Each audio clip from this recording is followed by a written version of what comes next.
All right. WCSU, Radio. Mr. G here.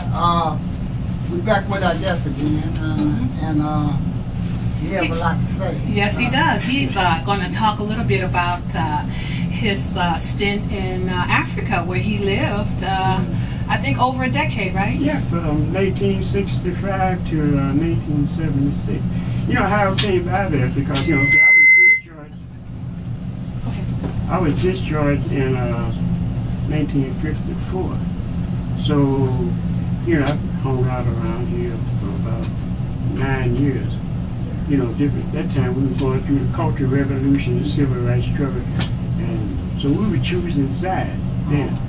And at my age, I didn't think too much of King. I felt that, you know, look, man, you know, how you gonna fight violence with non-violence? You know, and so that was out, right? But we still supported him financially, you know, like donations, and that was NAACP and those two groups. Then we heard the Black Panthers came a little later, SNCC Court and SNCC, those different civil rights organizations. But then I heard about the Muslims. By then I was in New York, see, and so I used to go around them guys, and that gave me a chance to clean myself up. I stopped drinking, smoking, because I didn't know, like most veterans, you know, we dealing with post-traumatic stress, but we didn't call it then, you know, we called it shell shock, and in Korea I think they were calling it battle fatigue, you know. So anybody that's in combat, you know, naturally, because some can deal with it better than the others. You know. So the thing was, by that time we were in New York, so we talking about different subjects, revolutionary subjects, the educated guys, you know. And I met this brother from Ghana, and we started talking about Africa, and Nkrumah, that's when I learned about Nkrumah. And I started boasting about how I'm going to Africa. And Nkrumah was inviting Afro-Americans to come and take part in they call it the nation building. Because, you know, he was doing a lot of things, helping the brothers and sisters from South Africa that were trying. They didn't know a lot of things that we know, like little kids know. You know, just how to, and then ex-soldiers too, because you can teach them how to be soldiers. You know. Okay, so I said, well, I think I'll go there. You know, my other alternative was, and I was drawing and painting, because I'm working at the post office there. So what I did, I worked a year at the post office there in New York, and that gave me, you know, my vacation. And on my vacation, I think it was 3 weeks, and me and my girl, we were going to go, you know, and she backed out. In the last minute, man, you know, she listened to her boss. Anyway, that's another point. So, you don't want to go to Africa, people over there living in trees, you know, all that stuff. My mom said too, and sister. So anyway, I figured I had 3 weeks vacation. I said, well, I'll go. If I don't like it, 3 weeks, I can come back. Okay, so anyway, I went to Ghana, and Nkrumah was president of Ghana. Isn't that something? And so there was a few other Afro-Americans there, like Tom Fielding and Michelangelo. You know, that group. I mean, it was like he was at home. He was at home, but it was like there was no telephone, you know, like it is. It's not. It wasn't as modern as it is now. But they were thinkers too, weren't they? Who? The group that you were saying, that the blacks who were over there, like Maya Angelou, they were thinkers. They were intelligent. They was educated. There was advisors for Nkrumah, like Tom Fielding, you know, the Artie, Julian Mayfield, what was it, Miss Perner, anyway, and Paint. And it was a group of Afro-American, you know, I say probably about maybe 25 Wow, that's but awesome. they was connected with, and then I was a few like myself, you know, just adventurous. Everyone had just about, all the dudes, all the males had served in the service. You know, and had served in the services in some capacity. And some of them knew Nkrumah when he was here as a student. Wow. So he invited all the people that he knew. I would have loved to have been there. Oh my goodness. Trip, really. And so anyway, his government was overthrown. So they had the choice of acknowledging the new government or leaving. It was just like that. But since I hadn't really, well, we all had signed on because, you know, they were trying to recruit people to help liberate. I think it's called Zimbabwe now. It's called Rhodesia then. I have a question, real quick. How was that like living through a takeover coup? How was that like? Were you scared to death? Do you remember how that was like? I remember, but I had never heard of coup d'etat. That was something that wasn't even in my vocabulary. Yeah. And so what happened was, one morning, I had made a painting of Nkrumah, and I was going to present it to him. One of the members of Parliament, brother, had said, okay, it was my date to meet Nkrumah. And I don't know, that morning I heard people out celebrating. I thought it was some sort of tradition or celebration. And then I heard people saying, coup d'etat. They started putting down Nkrumah, calling it, people changed in a minute. And so this brother that was going to take me to meet Nkrumah with the painting, right? Abu was his name, he's from the north. And he was down there, I was on the second floor, and he was calling my name and looked down and said, I couldn't understand what he was saying. I said, well, come on. I said, what?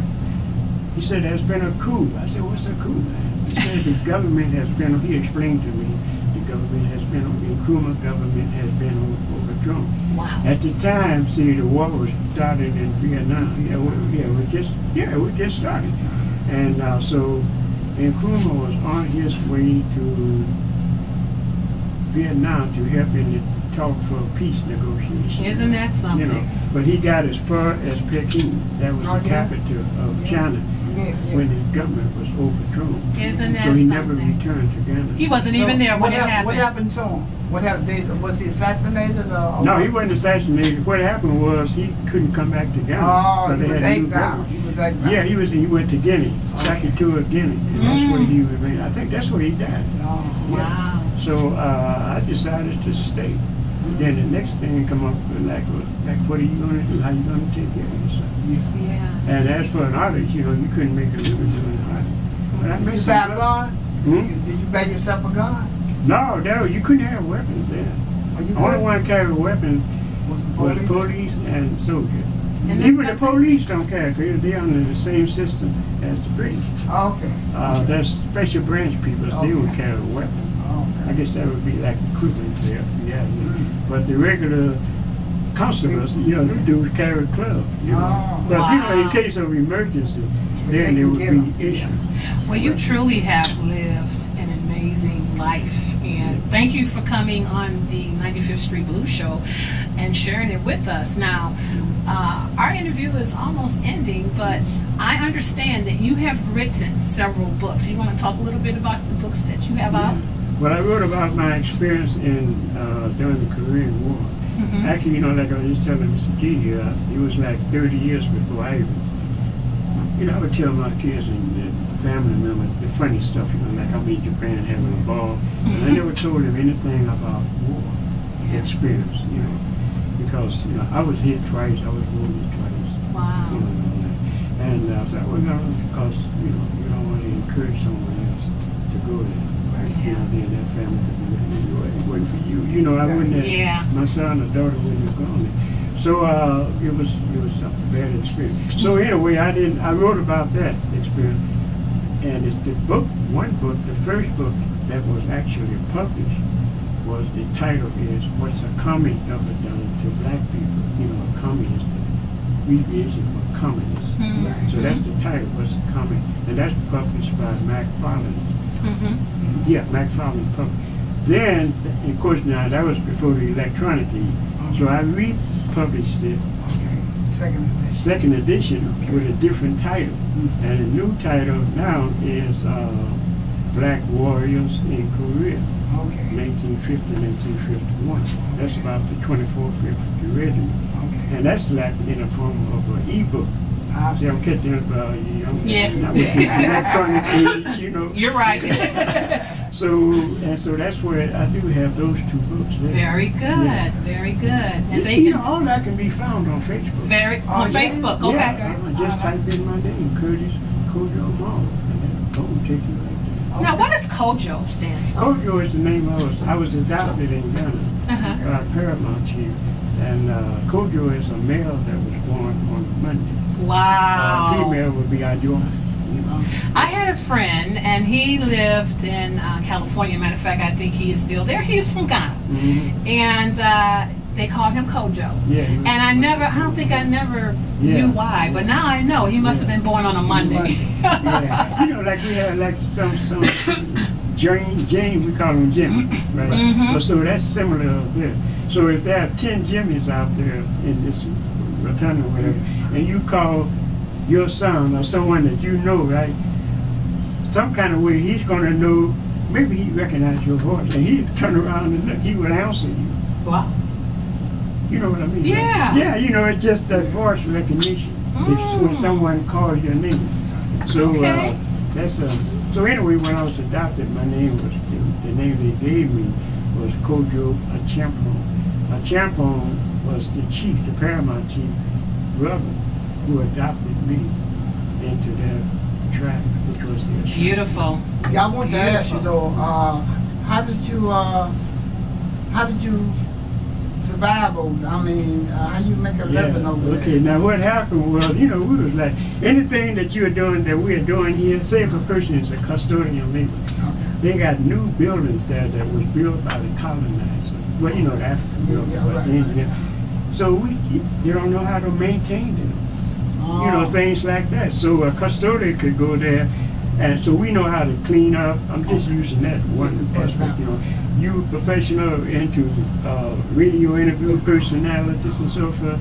Okay, that people waiting for you to come and teach you. And then they change, you know, you learn their customs. I might be there. I mean, look, if Trump gets in, hey, Ghana, here I come, holla.